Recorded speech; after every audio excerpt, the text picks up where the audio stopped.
Si vous avez mis en ligne une liste de catégories sur votre site internet, vous pourrez modifier la mise en page par défaut qui a été appliquée à cette liste des catégories. Vous le voyez, dans la rubrique ici Presse, j'ai les différentes catégories de presse, communiqués et les publications. Si je sélectionne l'un ou l'autre des liens, je retrouverai ici la liste des éléments de cette catégorie. Sachez que vous pouvez plutôt privilégier un affichage sous forme de blog, c'est-à-dire que vous allez avoir les différents articles les uns en dessous des autres. Si vous voulez conserver cette mise en page sous forme de liste, vous pouvez le faire et vous le verrez, vous pourrez choisir quelles sont les informations à afficher. Pour ma part, je désire avoir un affichage sous forme de blog. Rendez-vous donc sur votre administration. À partir de votre gestionnaire des articles, vous pouvez accéder à ces paramètres très rapidement en sélectionnant Paramètres au niveau de la barre d'outils. Maintenant que vous êtes ici sur les paramètres des articles, sélectionnez bien Catégorie. Maintenant, je peux choisir la mise en page par défaut appliquée. Je vous montre si je sauvegarde ici l'affichage et la mise en page sous forme de blog. Si j'actualise cette page-ci, vous le verrez, la présentation sera complètement différente. Je n'ai plus un tableau, mais bien toutes mes publications, les unes en dessous des autres. Et d'ailleurs, comme j'ai choisi l'affichage sous forme de blog, je retrouverai un article au début, puis 2 colonnes pour avoir les autres publications.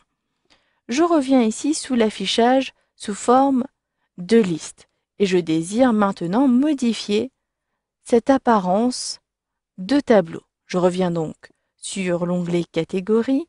Je désire afficher les sous-catégories. Par contre, je veux également avoir la catégorie. Je vous montre si je clique ici sur Afficher. Je sauvegarde. Je reviens sur mon tableau ici. Je ne vais plus avoir le blog, mais je vais bien avoir ici les différents éléments sous forme de tableau.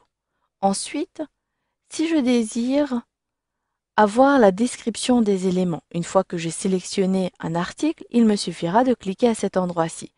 Je conserve les options telles quelles et je désire ici toujours conserver et afficher les catégories vides. Vous avez la possibilité de préciser le nombre d'articles d'une catégorie en cliquant à cet endroit-ci. Puis une fois que vous avez terminé, sélectionnez bien Enregistrer le nombre d'éléments apparaîtra bien, non pas sur cette page, mais bien sur la page précédente. Presse, si je clique ici sur Presse, je retrouverai bien le nombre d'éléments qui apparaîtra à cet endroit-ci. Vous le voyez, j'ai bien 6 publications. Vous pouvez donc choisir de ne plus afficher ces éléments à partir de l'onglet Catégories.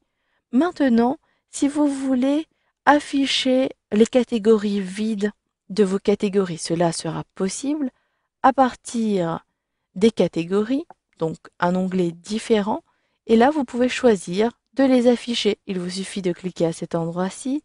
Vous pouvez choisir le nombre d'articles également, toujours à partir de cet onglet-ci. Ensuite, si vous avez choisi plutôt un affichage sous forme de liste, comme c'est mon cas, sélectionnez l'onglet Liste à cet endroit-ci. Je veux ajouter une colonne supplémentaire pour avoir la date.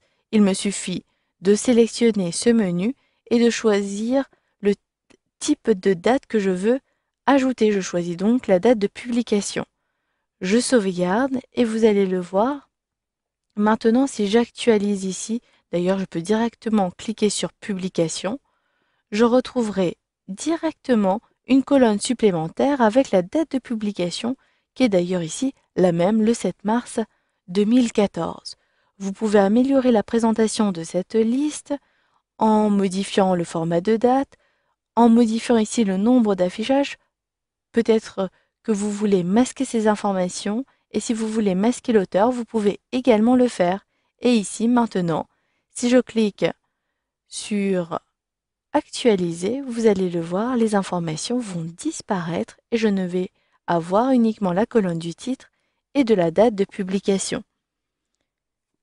Enfin, vous pouvez modifier l'ordre des éléments de cette liste. Il vous suffit, à partir toujours des paramètres d'affichage des articles, de sélectionner Paramètres partagés, puis choisissez quel va être le tri à appliquer aux catégories. Vous pouvez choisir d'avoir par ordre alphabétique des titres, par ordre décroissant des titres ou ici par option de tri des catégories. Choisissez ce que vous voulez à partir d'ici.